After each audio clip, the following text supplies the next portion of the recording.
महाराज या अभंगातनं म्हणतात की विष्णू आणि शंकर म्हणजे पालन करता विष्णू आणि संहार करणारा शंकर हे दोन वेगळे जरी असले तरी मी त्यांना एकच मानतो आणि मी त्यांना शरण आलाव असं सांगतात. धरुणी दोन्ही रूपे पाळणे संहार करी कोप रुद्र दयाळ विष्णू जटाजूट एका मुकुट माथा शिरी कमळपती गौरीहर एक भस्म उदळण लक्ष्मीचा भोग शंकर श्रीरंग उभयरूपी वैजयंतीमाळ वासुकीचा हार लेणे अलंकार हरिहरा कपाळ झोळी एका स्मशानाची वास एक जगन्निवास विश्वंभर तुका म्हणे मज उभयरूपी एक सारुणी संकल्प शरण आलो.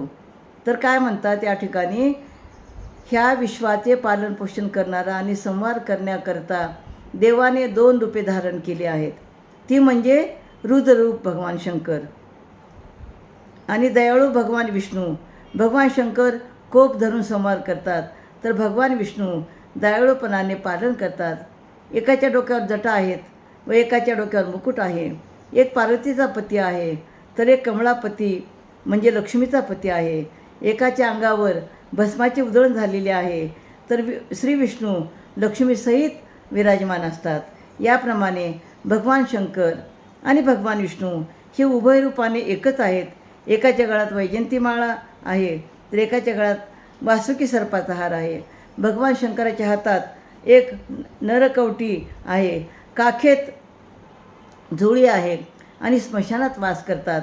आणि विश्वंभर भगवान सर्व जगतामध्ये विष्णू भगवान निवास करतात.